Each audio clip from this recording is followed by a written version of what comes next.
Hello everybody, and welcome to the latest video in my series looking at the real-world history behind the Samurai Warriors series. It has been a long time since I've done one of these, and I apologize for people who have been enjoying them.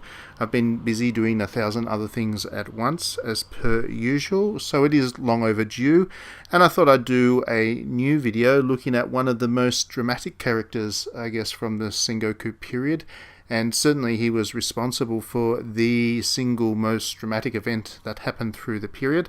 That person that I'm speaking of course, is Mitsuhide Akechi, and he was responsible for the death of Nobunaga Oda, who was the most powerful warlord at the time, and was well on path to unifying Japan and taking complete control of it, and really bringing an end to the Sengoku period by basically killing off any of his opposition.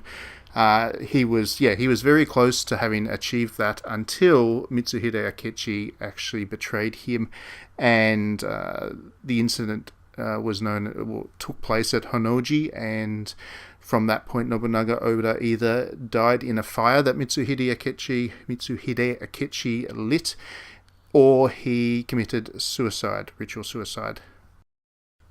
And that's a really big deal because Nobunaga Oda was not the most trusting person out there. He didn't put a lot of faith in a lot of his generals, and he was very reluctant to give too many of them too much power, too much influence, too many soldiers, all of that kind of stuff. And certainly very reluctant to give them the ability to make their own leadership decisions and their ability to act independently of him. He was a bit of a micromanager, I guess you could say that if you were to give modern context to it.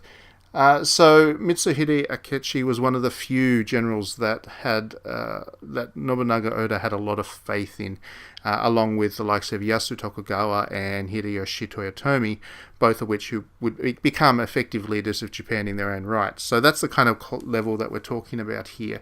He was right up there. He was a very important general, a very effective general. He was considered to be amazing on the battlefield in terms of his ability, his strategic ability, and his understanding of the battlefields. So for him to then go and betray Nobunaga was a huge deal. It came from nowhere. Nobody was really expecting it. Nobunaga Oda certainly had a lot of enemies, but until that point that he actually decided to pull off his coup, his betrayal, there was no indication that Mitsuhide Akechi would be one of those that would betray him. So who was Mitsuhide Akechi, and why might he rebel against his lord and master in Nobunaga Oda? That's a question that a lot of people have been asking, a lot of historians have been asking over the years and trying to really understand, because, like I said, it kind of came out of nowhere. Nobody was really expecting for the source of Nobunaga Oda's death to be this kind of Judas-like character. But it would seem that there was a couple of things. I mean, for one thing, Nobunaga Oda was a particularly ruthless and brutal man whose idea of handling threats to his power was to basically go in and kill everybody involved. So for a good example of that, an earlier example, I guess, Nobunaga sent his sister, whose name was Oichi, to go and get married to a man named Nagamasa Azai, and that was to be a marriage of political convenience to form an alliance between two pretty powerful clans and help to smooth Oda's pathway to Kyoto and rulership of the country of Japan at the time. Unfortunately for everybody, basically, Azai had a fit of conscience of sorts and rebelled against the growing power and the way that Nobunaga Oda was handling himself.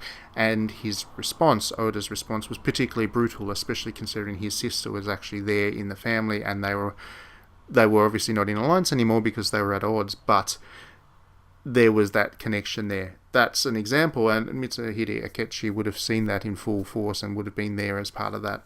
Another issue, which almost certainly was directly related to the decision to rebel, a couple of years later, actually not quite, a little bit more than a couple of years, about 15 years later, Nobunaga betrayed an ally by the name of Hatano Hideharu, it wasn't so much a betrayal, it was more Nobunaga was on the warpath again and was going to capture this castle anyway, but he promised peace terms in order to save lives of sorts. But then Nobunaga betrayed the peace and had Hideharu executed. And this really upset Hideharu's family, of course.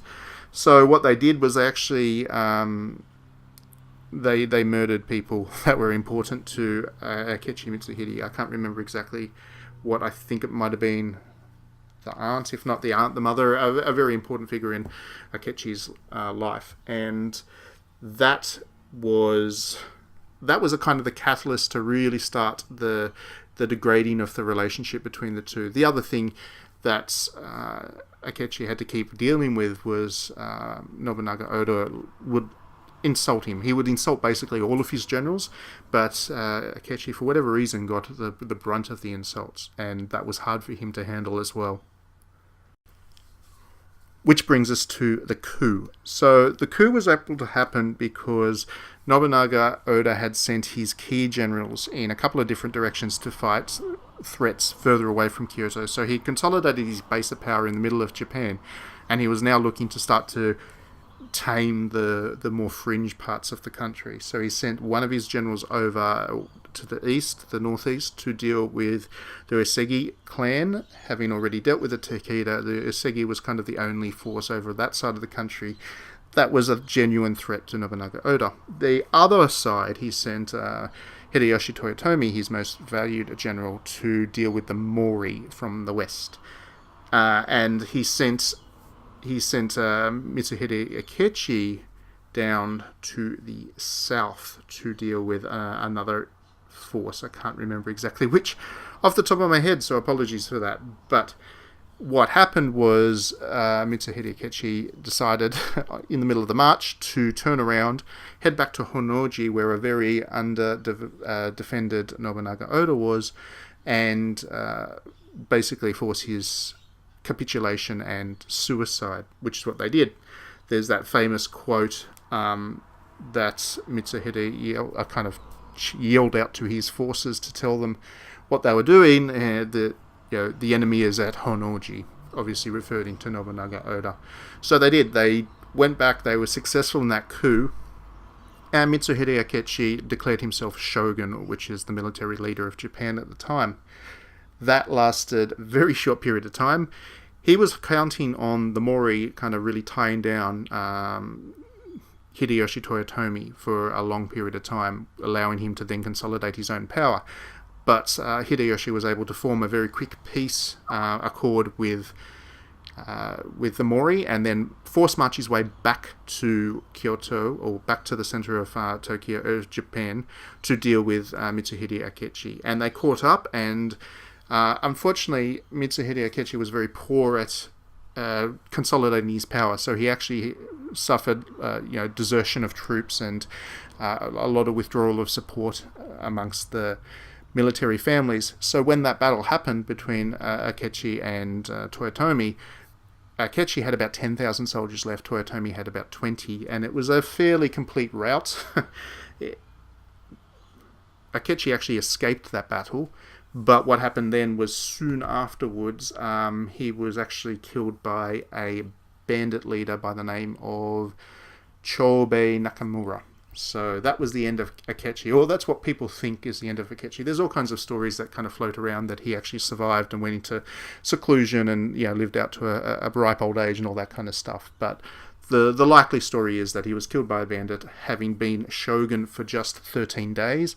And from that point, Hideyoshi Toyotomi was able to take control of Japan and become the power base, which would last until he himself died, and then that became Ieyasu Tokugawa's turn to become the shogun, and that's when Japan was kind of shut off and the Sengoku period was finished.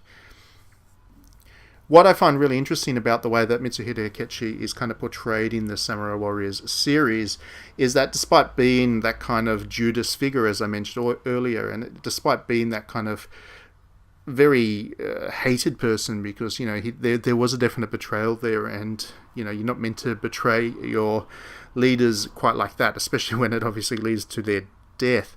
So he has that reputation of being a very dark person, a person that's certainly not a hero, certainly not a champion, not somebody that you're meant to respect and all that kind of stuff.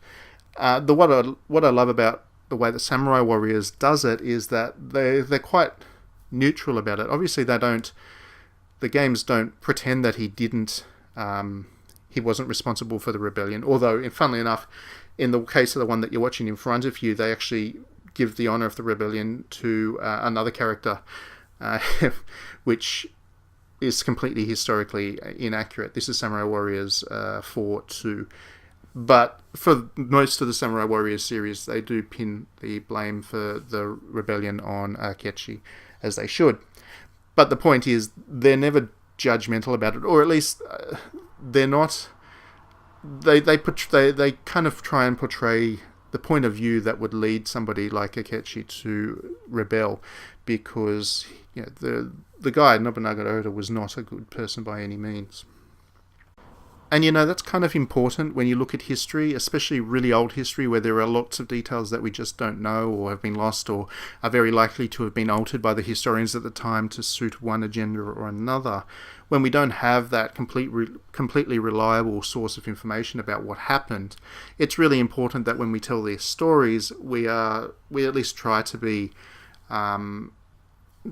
show a couple of different perspectives, so that everybody who is playing along or paying attention can see where the other characters might have come from, what might have led to these events, and that the basic reality is that every side has their own perspective. And I think the Samurai Warriors series and Dynasty Warriors and basically all of Koei Tecmo's games, they've been really, really good at doing that. They've been really good at presenting a fair look at the history, where the events are what's important, not so much the morality of who did what through them.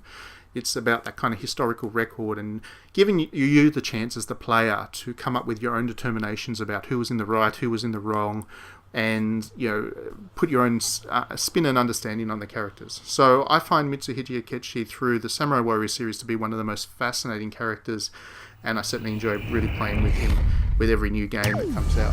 Thanks very much for watching this video, and we will see you at the next one.